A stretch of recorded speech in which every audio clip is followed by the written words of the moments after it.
Ready हो जाओ, UAPA आने वाला है, ईडी केसेस आप पर पड़ने वाले हैं, एनआईए आपके पीछे आने वाला है, नेशनल सिक्योरिटी एक्ट आप पर लगाने वाले हैं, सेडिशन केस आप पर लगाने वाले हैं, ये सारे चीज आने वाले हैं। इस सब के लिए रेडी रहने का एक वक्त आ गया है, ये सब चीज आएगा। और उम्मीद मत कीजिए कि ये जो दिल्ली के अंदर बैठे जो आरएसएस के 2 प्रचारक हैं, ये प्रचारक कुछ रहम दिखाएंगे। ये ऐसे प्रचारक हैं जो बचपन से आरएसएस के शाखा में बैठकर मनुवाद सीखे हुए लोग हैं। वो मनुवाद जो कहता है कि पूरा का पूरा हुकूमत एक छोटे ग्रोह के हाथ में रहना है। यहाँ पर मुस्लिम्स उनके दुश्मन है, यहाँ पर क्रिश्चियंस उनके दुश्मन है, यहाँ पर कम्युनिस्ट उनके दुश्मन है। ऐसे एक आइडियोलॉजी का ट्रेंड हुए 2 लोग आज इंडिया को चला रहे हैं। इनसे कोई भी उम्मीद मत रखिए।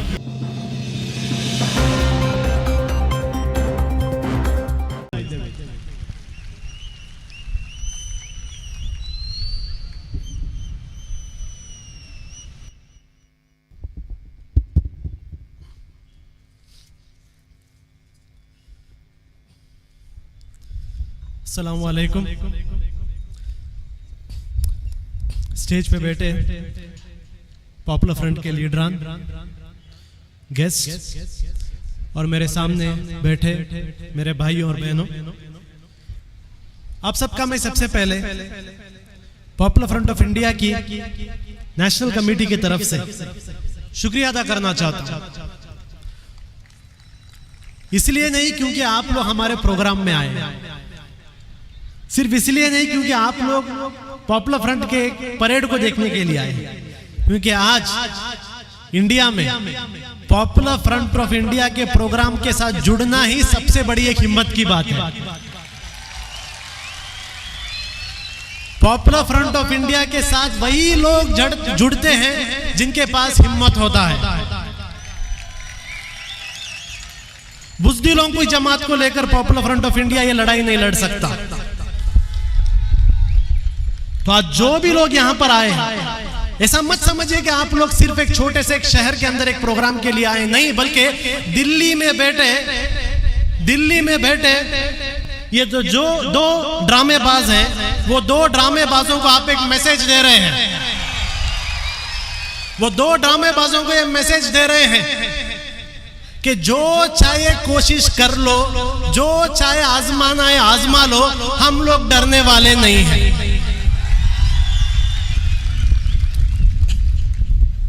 एक जमाना था हमें पूरे इंडिया में जाकर पॉपुलर फ्रंट की तारुफ करनी पड़ती थी, इंट्रोडक्शन देना पड़ता था।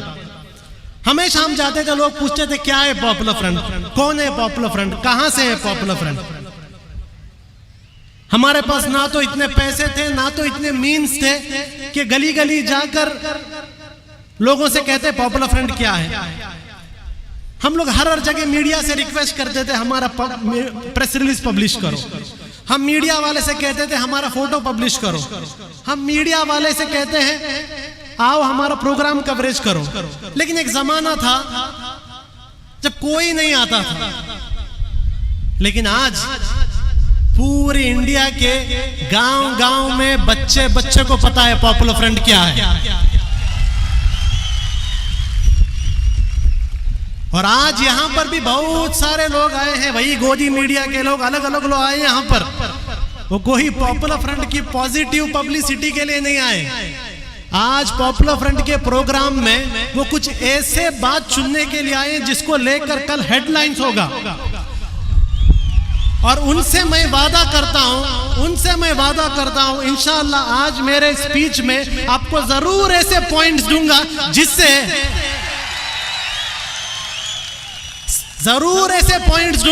जिससे ना सिर्फ गोदी मीडिया बल्कि वो दिल्ली में बैठे हुए 2 ड्रामेबाज और वो 2 ड्रामेबाज का मास्टर जो नागपुर में बैठे हैं उनके कुर्सियां भी हिल जाने हैं।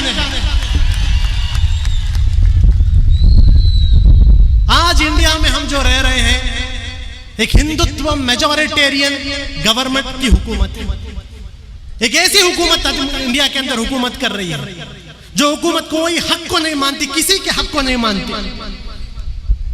आप चाहे मुस्लिम हो, क्रिश्चियन हो, हिंदू हो, दलित हो, आदिवासी हो, कोई भी हो, अगर आप इस गवर्नमेंट की मुखालिफत करते हैं, अगर आप इस गवर्नमेंट को अपोज करते हैं, तो ये गवर्नमेंट अपनी सारी मैकेनिज्म को इस्तेमाल करेगी आपको बर्बाद करने के लिए। ऐसी एक गवर्नमेंट को आज हम इंडिया में देख रहे हैं। अमेरिका के अंदर जो ट्रंप की हुकूमत थी, या यूरोप के अंदर जो अलग अलग राइट विंग गवर्नमेंट है, ये सारे लोग इस हिंदुत्व मेजॉरिटेरियन गवर्नमेंट के सामने कुछ नहीं। ऐसी एक गवर्नमेंट जो आज इंडिया के हर एक शख्स को टारगेट कर रही है। जब दलित महाराष्ट्र के अंदर भीमा कोरेगांव के नाम पर उन्होंने प्रोटेस्ट किया, पूरे के पूरे दलित, ट्राइबल और लेफ्टिस्ट लीडर्स को जेलों में डाला गया, ये बताने के लिए कि आप दलित, आप ट्राइबल, आप आरएसएस के सामने बात नहीं करना है।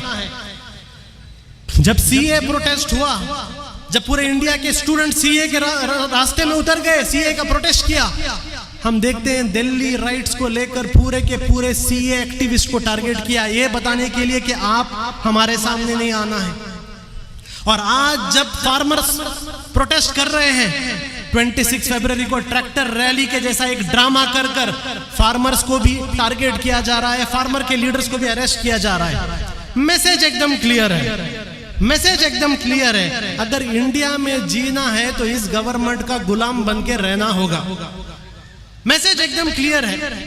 ये गवर्नमेंट अभी कोई भी सबका साथ सबका विकास, वो पूरा चला गया है, वो सब चला गया। अब एक सिंगल एजेंडा ये गवर्नमेंट आप लोगों को दे रही है। और जो जो लोग आज मेरी ये बात सुन रहे हैं, उन सबको ये गवर्नमेंट, इंडिया की गवर्नमेंट एक सिंगल एजेंडा दे रही है। वो सिंगल एजेंडा ये है कि क्या आप आरएसएस से डरते हो या नहीं। अगर आप आरएसएस की चापलूसी करोगे तो आपको गवर्नर का सीट मिलेगा, आपको रंजन गोगोई के जैसा पार्लियामेंट में सीट मिलेगा, आपको अलग अलग जो बड़े बड़े पॉलिटिशियंस कांग्रेस से लेके जाकर बीजेपी में भाग रहे हैं, मुसलमानों का वोट लेकर बीजेपी में जा रहे हैं, उनको मिनिस्टर सीट मिलेगा। लेकिन अगर आप बीजेपी का साथ नहीं दोगे, अगर आप बीजेपी के खिलाफ बात करोगे, तो आपको यूएपीए मिलेगा, आपको ईडी मिलेगा, आपको एनआईए मिलेगा। मैं अभी आपसे पूछता हूं, यहां बैठे हुए लोगों से पूछता हूं, जब ये आरएसएस के लोग आपको ये वार्निंग दे रहे हैं, जब ये बीजेपी गवर्नमेंट आपको वार्निंग दे रही है कि क्या आप सरेंडर करेंगे, तो आपका जवाब क्या है? सरेंडर करेंगे? सरेंडर करेंगे? देखिए, एक बात वो भूल चुकी है, इंडिया में आज भी मुस्लिम कम्युनिटी जिंदा है, आज भी मुस्लिम कम्युनिटी जिंदा है। ये मुस्लिम कम्युनिटी के बारे में बहुत सारा नेगेटिव न्यूज भी आता है, बैकवर्ड है, सचर कमेटी में ऐसा लिखा है, एजुकेशन नहीं है, सब है। लेकिन ये मुस्लिम कम्युनिटी की एक कैपेसिटी भी है, याद रखिए। ये मुस्लिम कम्युनिटी की एक कैपेसिटी भी है, जो अल्लामा इकबाल ने कहा है, तौहीद की अमानत सीनों में है हमारे, आसान नहीं मिटाना नामो निशा हमारा। ये इंडिया की मुस्लिम कम्युनिटी को आज लीड लेना होगा, ये आरएसएस को जवाब देने के लिए। जब ये आरएसएस इंडियन फैब्रिक को तबाह करने की कोशिश कर रहा है, इंडियन मुस्लिम्स को लीड लेना पड़ेगा। और आज पॉपुलर फ्रंट ऑफ इंडिया वो लीड ले रहा है, इसलिए हम लोग देख रहे हैं हर दिन पॉपुलर फ्रंट को टारगेट किया जा रहा है। दिल्ली के अंदर सीए प्रोटेस्ट हुए, टारगेट पॉपुलर फ्रंट को बनाया गया। दिल्ली में दंगे कर कर मुसलमानों की जान ली गई, लेकिन केस पॉपुलर फ्रंट पर डाला गया, ईडी पॉपुलर फ्रंट के पीछे आई। अभी हम देखते हैं हाल ही में कल यूपी के अंदर पॉपुलर फ्रंट ऑफ इंडिया के दो मेंबर्स को, पॉपुलर फ्रंट ऑफ इंडिया के दो मेंबर्स, आपके जैसे ये दो कैडेट्स, ये दो कैडर्स को कल यूपी पुलिस ने अरेस्ट किया। 11 तारीख को अरेस्ट किया, 16 तारीख तक उन्हें मीडिया के सामने प्रेजेंट नहीं किया। और कल जब हमने केरला में पुलिस कंप्लेंट फाइल किया, तब शाम को लेके आकर वहां पर एक प्रेस कॉन्फ्रेंस करते हैं, और प्रेस कॉन्फ्रेंस में बताया जाता है कि ये लोग ब्लास्ट करने आए थे, ये लोग टेररिस्ट अटैक करने आए थे, ये लोग एक्सप्लोजिव लेके घूम रहे थे। यानी 11 तारीख को अरेस्ट करने के बाद 16 तारीख आपको पता चला कि ये लोग टेरर अटैक करने आए थे। इसका मतलब क्या है? याद रखिए, पॉपुलर फ्रंट ऑफ इंडिया को हर दिन टारगेट किया जाएगा। मैं यहाँ बैठे हुए हर एक आदमी से कहता हूं, अगर कोई सोच रहा है कि पॉपुलर फ्रंट को टारगेट बंद हो जाएगा, गलतफहमी है। एवरी डे, हर दिन पॉपुलर फ्रंट पर एक नया इल्जाम लगाया जाएगा, पॉपुलर फ्रंट को नया टारगेट किया जाएगा। पॉपुलर फ्रंट के मेंबर से भी मैं यहां पर कहना चाहता हूं, रेडी हो जाओ, यूएपीए आने वाला है, ईडी केसेस आप पर पड़ने वाले हैं, एनआईए आपके पीछे आने वाला है, नेशनल सिक्योरिटी एक्ट आप पर लगाने वाले हैं, सेडिशन केस आप पर लगाने वाले हैं, ये सारे चीज आने वाले हैं। इस सब के लिए रेडी रहने का एक वक्त आ गया है, ये सब चीज आएगा। और उम्मीद मत कीजिए कि ये जो दिल्ली के अंदर बैठे जो आरएसएस के दो प्रचारक हैं, ये प्रचारक कुछ रहम दिखाएंगे। ये ऐसे प्रचारक हैं जो बचपन से आरएसएस के शाखा में बैठकर मनुवाद सीखे हुए लोग हैं। वो मनुवाद जो कहता है कि पूरा का पूरा हुकूमत एक छोटे ग्रोह के हाथ में रहना है। यहाँ पर मुस्लिम्स उनके दुश्मन है, यहाँ पर क्रिश्चियंस उनके दुश्मन है, यहाँ पर कम्युनिस्ट उनके दुश्मन है। ऐसे एक आइडियोलॉजी का ट्रेंड हुए दो लोग आज इंडिया को चला रहे हैं। इनसे कोई भी उम्मीद मत रखिए, सिर्फ एक ही उम्मीद रखिए, वो उम्मीद ये है कि हर दिन आपको टारगेट किया जाएगा। मैंने सुना मंगलोर के अंदर एसडीपीआई के एक्टिविस्ट एसडीपीआई जिंदाबाद बोल रहे थे और यहां पर केस डाला गया उन पर यह कहकर कि वो पाकिस्तान जिंदाबाद कह रहे हैं। देखिए, इसमें आप अरेस्ट हुए, हमारे जो मेंबर्स अरेस्ट हुए हैं, आप उसमें शर्म मत कीजिए। शर्म यहाँ की पुलिस को करना है, शर्म दक्षिण कन्नड़ा की पुलिस को करना है। आप शर्म मत कीजिए। मैं कहता हूं जो लोग अरेस्ट हुए उनको सेलिब्रेट कीजिए, हीरो बनाइए उन्हें। वो 3 लोग जो अरेस्ट हुए हैं दक्षिण कन्नड़ा में, वो आपके हीरो हैं। और यहां पर शर्म किसको होना है? यहां पर दक्षिण कन्नड़ा की पुलिस को होना है, जो बीजेपी गवर्नमेंट के प्रेशर में आकर अपनी कॉन्स्टिट्यूशनल ड्यूटी को छोड़कर बीजेपी का गुलाम बन रही है। उन्हें शर्म आना चाहिए, हमें नहीं। हमारे हीरो हैं, वो जेल के अंदर हैं। अंसद बी फिरोज जो आज यूपी के जेल में, हमारे हीरो हैं वो। और मैं इस स्टेज से आज कहता हूं, पॉपुलर फ्रंट ऑफ इंडिया के पास जो कुछ है, पॉपुलर फ्रंट के पास जो कुछ है, सब कुछ लगा देंगे उनके इंसाफ के लिए इंशाअल्लाह। जो कुछ है सब लगा देंगे। ये तंजीम बनाए हम लोग ऐसे कैडर्स की वजह से। ये तंजीम में कोई लीडर्स नहीं है, कौन से बड़े बड़े खानदानी लीडर्स को उठाकर ये तंजीम नहीं बनाए। ये तंजीम ये कैडर्स ने बनाया और ये तंजीम में जो कुछ है इन कैडर्स के लिए है। और जो कुछ भी लगेगा इंशाअल्लाह इनके इंसाफ के लिए हम लोग लगाएंगे। चंद लोग सवाल करते हैं पॉपुलर फ्रंट को क्यों टारगेट किया जा रहा है, क्यों टारगेट किया जा रहा है पॉपुलर फ्रंट को? सिंपल आंसर है, आज इंडिया के अंदर जब पूरी की पूरी एक सोसाइटी और स्पेशली मुस्लिम कम्युनिटी को स्लेव बनाने की कोशिश किया जा रहा है, गुलाम बनाने की कोशिश किया जा रहा है, ऐसे वक्त में इस कम्युनिटी को होप देने वाली तंजीम पॉपुलर फ्रंट है। जब सब लोग कहते थे आप कागज दिखाओ, कागज दिखाओ, कागज दिखाओ, जब इस कम्युनिटी के अंदर डर पैदा करने की कोशिश किया जा रहा था कि आपका सिटीजनशिप निकाला जाएगा, उस वक्त इस कम्युनिटी को कहने वाली एक तंजीम है कि बॉयकॉट एनआरसी, बॉयकॉट सीए। एक भी डॉक्यूमेंट नहीं दिखाएंगे, हमारे मुल्क है वो, आप कौन होते हो हमसे डॉक्यूमेंट पूछने वाले? ये होप देने वाली एक तंजीम है, दुश्मन के आंखों में आंखें डालकर बात करने वाली एक तंजीम है। जहां जहां और ये कारवान रुकने वाला नहीं। आपको जो रोकना है रोक लो, जो कोशिश करना है कर लो, जो उठाना है उठा लो, क्या करना है कर लो, जो भी ट्राई करना है कर लो, ये रुकने वाला नहीं। हम उम्मीद दे रहे हैं लोगों को, जिनके पास आवाज नहीं उनकी आवाज है। आज मैं ये स्टेज में रुक के जो बात कर रहा हूं, क्या ये मेरे अल्फाज हैं? ये मेरे अल्फाज नहीं है, ये आपके अल्फाज हैं क्या नहीं? ये आपके अल्फाज हैं। इंडिया में रहने वाले 20 करोड़ मुसलमान और कहीं सारे ऑप्रेस सेक्शंस, इन सब की आवाज आज पॉपुलर फ्रंट बना है। और ये लोग चाहते हैं कि ये ऑप्रेस सेक्शंस और मुसलमानों का आवाज को कंप्लीटली साइलेंट किया जाए, इसलिए पॉपुलर फ्रंट को टारगेट किया जा रहा है। तीसरा चीज, पॉपुलर फ्रंट कॉम्प्रोमाइज नहीं करता। पॉपुलर फ्रंट कॉम्प्रोमाइज नहीं करता। ये लोग बहुत खुश होते, ये लोग बहुत खुश होते अगर पॉपुलर फ्रंट कॉम्प्रोमाइज कर लेता। हमें भी चंद हमारे मुस्लिम कम्युनिटी के बड़े बड़े लीडर आकर कहते हैं थोड़ा कॉम्प्रोमाइज कर लीजिए, थोड़ा कॉम्प्रोमाइज कर लीजिए। हम लोग कहते हैं कॉम्प्रोमाइज जो अल्फाज है ये हमको हमारे तंजीम ने सिखाया नहीं। हमारे तंजीम ने हमने बहुत कुछ सिखाया है, बहुत कुछ सिखाया है, लेकिन ये कॉम्प्रोमाइज हमारे तंजीम ने हमें नहीं सिखाया। हमारे आंखों के सामने, हमारे आंखों के सामने जब जुल्म होता है, हमारे आंखों के सामने जब इनजस्टिस होता है, वो टाइप कॉम्प्रोमाइज करना पॉपुलर फ्रंट के डीएनए में नहीं है। जो आदमी वो जुल्म कर रहा है उसके हाथ को पकड़ना, उसके हाथ को पकड़ना और फेंकना, ये पॉपुलर फ्रंट के डीएनए के अंदर है। चाहे पॉपुलर फ्रंट का एक मेंबर हो या पॉपुलर फ्रंट के 1000 मेंबर हो, अगर हमारे सामने इनजस्टिस हुआ हम लोग खामोश बैठने वाले नहीं हैं। इनजस्टिस किस पर भी हो, किस पर भी हो। पॉपुलर फ्रंट से इनको बहुत बड़ी एक नाराजगी यह है कि पॉपुलर फ्रंट ऑफ इंडिया यह बता रहा है कि इंडिया का असल दुश्मन कौन है। आज मैं आपके सामने बताता हूं इंडिया का असल दुश्मन कौन है।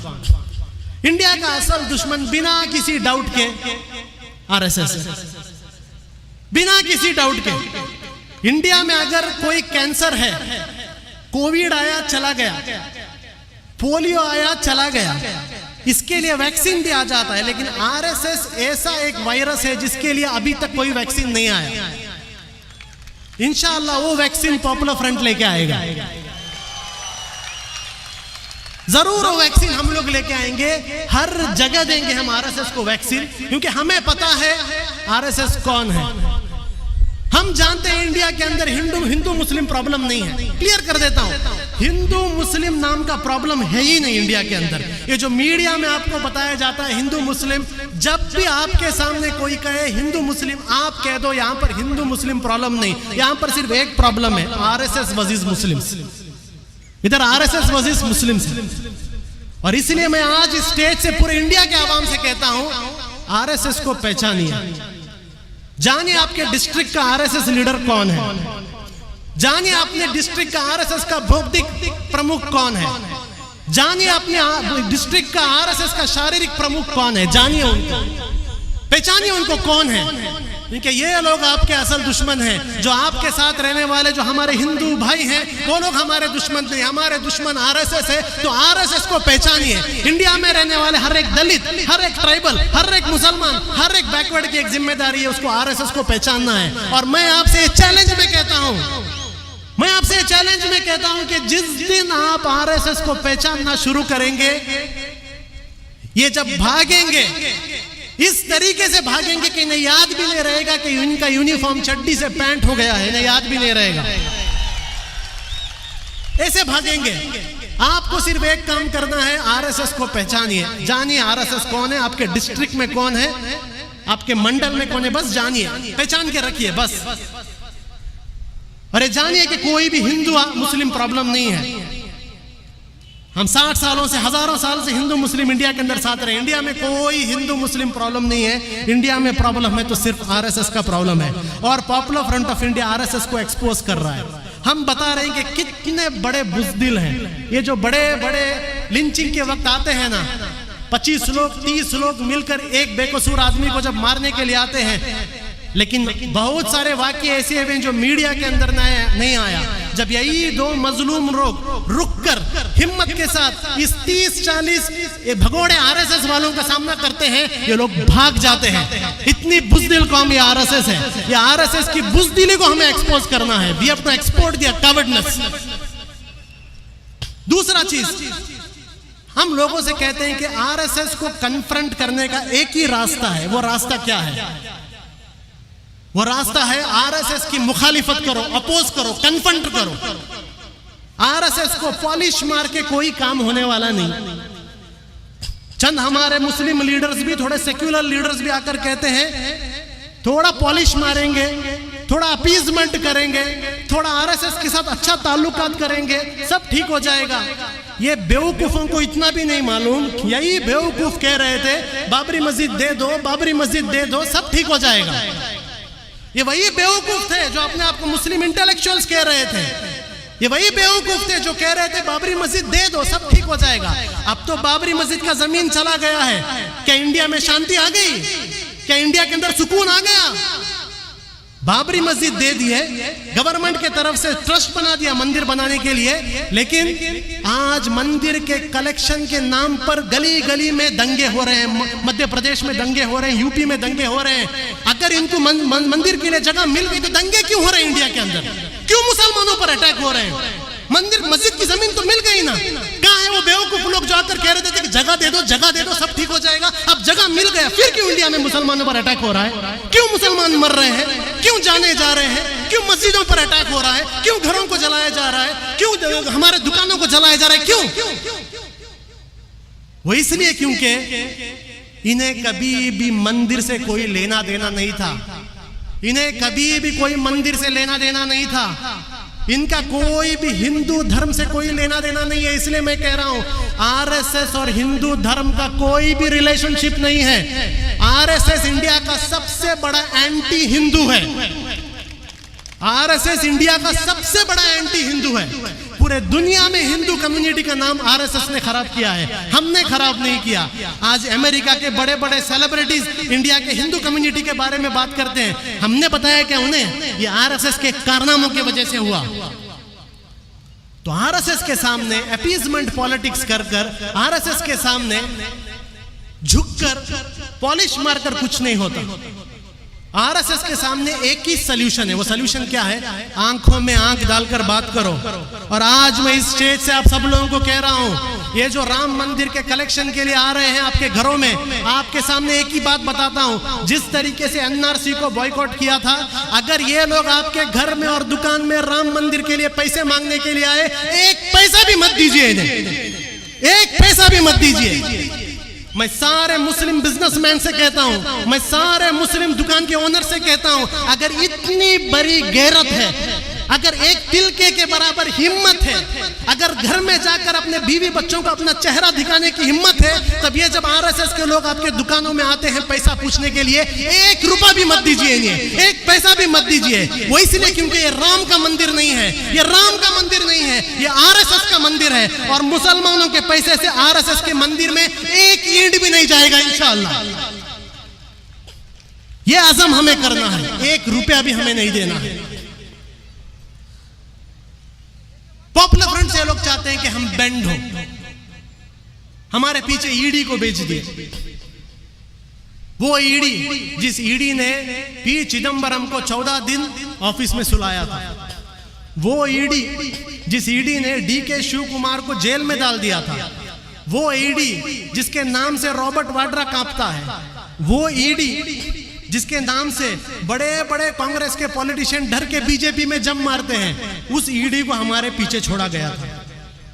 ईडी आई हमारे पीछे, रेड भी हुआ, मेरे घर में भी रेड हुआ, लेकिन रेड के बाद हमने ईडी को भी समझाया, भाई पॉपुलर फ्रंट के घर में और ऑफिस में रेड मारना मतलब कोई पॉलिटिशियन के घर में रेड मारना जैसा नहीं है। पूरे इंडिया में हमने ईडी का कैरेक्टर असैसिनेशन किया। हमने बता दिया ईडी क्या है। ईडी इज नथिंग बट अ सुपारी किलर ऑफ आरएसएस। आरएसएस के सुपारी में काम करने वाला एक एजेंसी है। जिस तरीके से एनआईए को हमने निकाह इन्वेस्टिगेशन एजेंसी बना दिया था, निकाह इन्वेस्टिगेशन एजेंसी बना दिया था, आज पूरे इंडिया के अंदर सबको हमने बता दिया कि ईडी से डरने की जरूरत नहीं, ईडी को कन्फ्रंट करो, लीगली डेमोक्रेटिक कन्फ्रंट करे। और ऐसी हिम्मत हमारे मेंबरों के अंदर थी कि बिहार का एक छोटा सा गांव, बिहार का एक छोटा सा गांव जहां पर हमारे स्टेट जनरल सेक्रेटरी, एक गरीब भाई, हमारा एक गरीब भाई, कोई बड़ा करोड़पति पॉलिटिशियन नहीं है, गरीब भाई के घर में जब ईडी के लोग रेड किए, उस बिहार के दरभंगा के छोटे से गांव के लोगों के अंदर भी पॉपुलर फ्रंट ने हिम्मत दी कि ईडी को हमने वहां से जाने नहीं दिया जब तक ईडी ने लिख कर नहीं दिया कि उन्होंने क्या सीज किया है। ये हमने सिखाया इंडिया को। एनआईए को भेज रहे हैं। अब थोड़े दिन पहले इनकम टैक्स हमारे पर नोटिस आया। आपको पता है पॉपुलर फ्रंट पर इनकम टैक्स नोटिस क्यों आया? पॉपुलर फ्रंट पर इनकम टैक्स नोटिस इसलिए आया क्योंकि हमने हादिया को हेल्प किया। हमको इनकम टैक्स का डायरेक्टर कहता है आपने हादिया को कैसे हेल्प किया। हादिया तो कन्वर्शन हुआ था। जब सुप्रीम कोर्ट ने कहा था कि it is a matter of individual liberty, एक इंसान के पर्सनल हुकूक की एक बात है, सुप्रीम कोर्ट ने कहा, सुप्रीम कोर्ट के राय को भी ये इनकम टैक्स डायरेक्टर बीजेपी की बात सुन के रिजेक्ट कर कर हमसे कह रहा है कि आपने हादिया को हेल्प क्यों किया। वो हमसे कह रहा है कि आपके डोनर्स ने इनकम टैक्स नहीं भरा। वो हमसे कह रहा है कि आपके डोनर्स के पास पैन कार्ड नहीं है। हमने भी जवाब दिया कि भाई नरेंद्र मोदी 2014 से पैन कार्ड बनाओ बोल रहा है। नरेंद्र मोदी हर दिन डिजिटल इकोनॉमी की बात कह रहा है। निर्मला सीतारामन आकर इनकम टैक्स भरो बोल रहे हैं। जब इतना पूरा गवर्नमेंट की एजेंसी को इस्तेमाल करके इंडिया में सिर्फ 4% लोग इनकम टैक्स भर रहे हैं, तो पॉपुलर फ्रंट के ऊपर जिम्मेदारी कैसे आई कि लोगों का इनकम टैक्स भराने के लिए? जब गवर्नमेंट ही नाकाम है लोगों को इनकम टैक्स फाइल कराने के लिए, वो इल्जाम हम पर लगाया जा रहा है। हमने भी कहा हम जवाब देंगे, हम कोर्ट में आपसे लड़ेंगे। अब बहुत से लोग मुझसे पूछते हैं ईडी आपके पीछे आ गया, एनआईए आपके पीछे आ गया, इनकम टैक्स आ गया, अभी स्पेशल टास्क फोर्स एसटीएफ आपके पीछे आया, आपको डर क्यों नहीं लगता? हमारा जवाब सिंपल है। पॉपुलर फ्रंट का हर एक लीडर, पॉपुलर फ्रंट का हर एक मेंबर हर दिन जब सुबह को उठता है, हम ये सोच के उठते हैं कि आज मेरे जिंदगी का सबसे बुरा दिन होगा, आज मेरे जिंदगी का सबसे बुरा दिन होगा। जब हम ये सोच के उठते हैं, आप कौन सा बड़ा प्रॉब्लम लाए तो ये प्रॉब्लम हमें बड़ा नहीं दिखता। आप हमें ईडी से डराना चाहते हैं, आप हमें यूएपीए केस से डराना चाहते हैं, आप हमें सेडिशन केस से डराना चाहते हैं, आप हमें नेशनल सिक्योरिटी एक्ट से डराना चाहते हैं। मैं बीजेपी गवर्नमेंट को एक एडवाइस देता हूं, हम लोग ये ऑर्गेनाइजेशन ज्वाइन ही किए ये जानकर कि हम पर यूएपीए पड़ने वाला है। हम लोग ये ऑर्गेनाइजेशन में आए ये जानकर कि हम पर सेडिशन होने वाला है। हम लोग इस ऑर्गेनाइजेशन पे आए, हमें 100% मालूम था हमारे ऊपर ईडी एनआईए आए। तो भाई जो चीज हमें पहले से ही पता है उस चीज को लेकर आप हमें डरा नहीं सकते। कुछ नया ट्राई करो।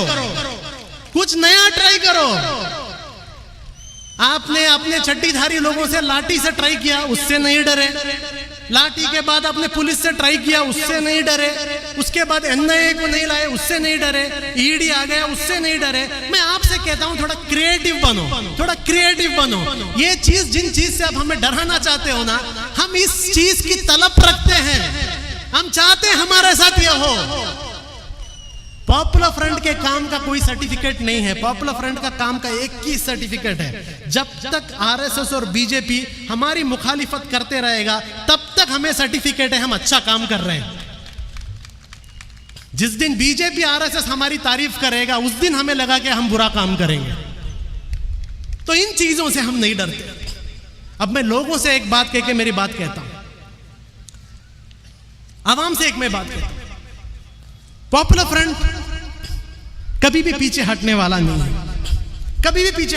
है। ये कितने भी हम पर जुल्म आए, अगर कोई एक्सपेक्ट करता है हम लोग पीछे हटे, हम लोग पीछे नहीं हटेंगे। वो इसलिए क्योंकि इस्लामिक हिस्ट्री में जब हम लोग छोटे छोटे मदरसे में होते हैं, हमें एक स्टोरी सिखाया जाता है। इंडिया के सारे और दुनिया के सारे मुसलमानों को एक स्टोरी सिखाया जाता है। हमारे मदरसों में, हमारे घर में एक छोटा स्टोरी सुनाया जाता है। वो स्टोरी ये है कि बिलाल हबशी नाम के एक बहुत बड़े सहाबा थे। उनको जब टॉर्चर हो रहा था और उनको टॉर्चर में ये कहा जा रहा था कि सरेंडर करो, बिलाल को इस तरीके से टॉर्चर किया था कि आज तक किसी ने वैसा टॉर्चर नहीं देखा। वैसा टॉर्चर करने के वक्त जब बिलाल को सरेंडर करने के लिए कहा गया, उमैया ने कहा बिलाल अगर तू सरेंडर नहीं करेगा तो मैं तुझे ऐसा टॉर्चर दूंगा जो टॉर्चर आज तक अरबों ने सोचा नहीं था, आज तक अरबों ने देखा नहीं था और आज तक अरबों ने सुना नहीं था। तब बिलाल का जवाब था, उमैया तू जो टॉर्चर करना है कर, मैं भी तुझे ऐसा सबर और ऐसा इस्तकामत दिखाऊंगा जो इस्तकामत आज तक अरबों ने सुना नहीं होगा, देखा नहीं होगा और सोचा नहीं होगा। हम लोग ये बिलाल के वाकिया सुनकर बड़े हुए लोग हैं। आप हमें ईडी से डराओगे, आप हमें एनआईए से डराओगे, आप हमें यूएपीए से डराओगे, ये सब चलने वाला नहीं है। अगर आप चाहते हैं पॉपुलर फ्रंट की हिम्मत तोड़ने के लिए, अगर आप चाहते हैं पॉपुलर फ्रंट पर केसेस डाल के डराने के लिए, तो मैं आज पॉपुलर फ्रंट की तरफ से आपको कहता हूं कि हम भी पॉपुलर फ्रंट का हर एक मेंबर ऐसा आपको स्ट्रगल दिखाएंगे जो स्ट्रगल आज तक आरएसएस ने कभी सुना नहीं होगा, कभी देखा नहीं होगा और कभी सोचा नहीं होगा।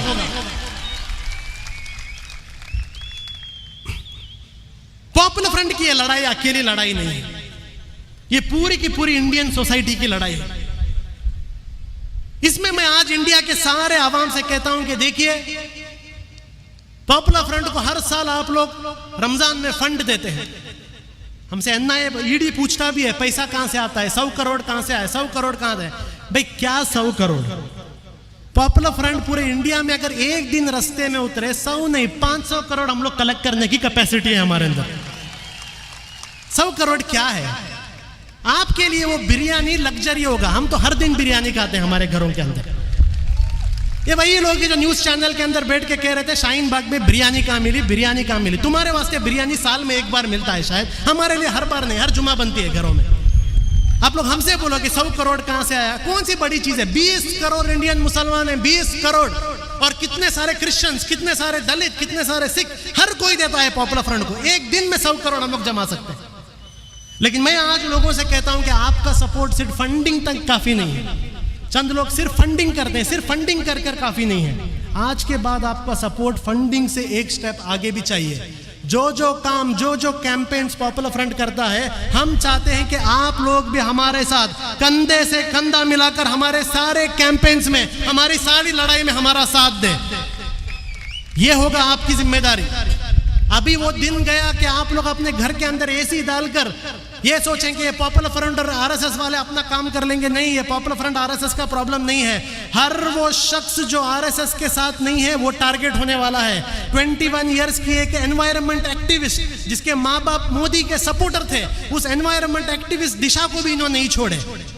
80 साल के बुजुर्ग जो सिख हमारे फार्मर्स हैं, उन लोगों को भी ये लोग खालिस्तानी बोल रहे हैं। तो ये छोड़ दीजिए कि सिर्फ पॉपुलर फ्रंट का प्रॉब्लम है, वो गया।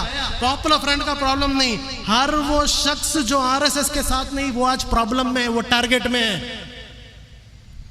तो ये लड़ाई सिर्फ पॉपुलर फ्रंट को साल में एक बार फंड देके लड़ाई काफी नहीं, फंड भी देना है। जितना आप पिछले साल दिए थे, इंशाल्लाह इस रमजान में आपके पास आएंगे, उससे ज्यादा फंडिंग हमें इंशाल्लाह आपके पास से चाहिए इस बार। लेकिन उसके साथ साथ पॉपुलर फ्रंट के साथ रुकना भी है। जब पॉपुलर फ्रंट पर हमला होता है, जब पॉपुलर फ्रंट को बदनाम करने की कोशिश की जाती है, हम चाहते हैं कि पूरी की पूरी कम्युनिटी की तरफ से आवाज आए, पूरी की पूरी कम्युनिटी की तरफ से आवाज आए, पूरी की पूरी कम्युनिटी इनको जवाब दे। और आज जो आप लोग यहाँ पर जमे हैं, आप लोग तो सिर्फ एक पर्सनल लेवल पर जमे हैं, लेकिन मैं इतना बता देता हूँ, आज आपका यहाँ पर जमना और पूरे इंडिया में जो आज पॉपुलर फ्रंट डे में जो आवाम जमी है, इससे बड़ा थप्पड़ ये नरेंद्र मोदी, अमित शाह और इनके पूरी गैंग को इससे बड़ा थप्पड़ कहीं पर पड़कर नहीं, ये थप्पड़ आप लोग आज दे रहे हैं, जो आज आप लोग हमारे साथ खड़े हैं। बस ये मैं आपसे कहना चाहता हूं कि लड़ाई बहुत लंबी है। इंडिया के डेमोक्रेटिक सेटअप, इंडिया के कॉन्स्टिट्यूशन और इंडिया के सेक्युलर फैब्रिक को बचाने की लड़ाई है। जो लड़ाई टीपू सुल्तान ने लड़ी थी, जो लड़ाई कुनी मोहम्मद हाजी ने लड़ी थी, वो लड़ाई को वापस हमें लड़ना है। इस बार कोई बाहर से आया हुआ दुश्मन नहीं है। इसी नागपुर से एक फैसिस्ट ऑर्गेनाइजेशन हमारे देश के डेमोक्रेसी, कॉन्स्टिट्यूशन, माइनॉरिटी राइट्स को तबाह करने पर निकली है।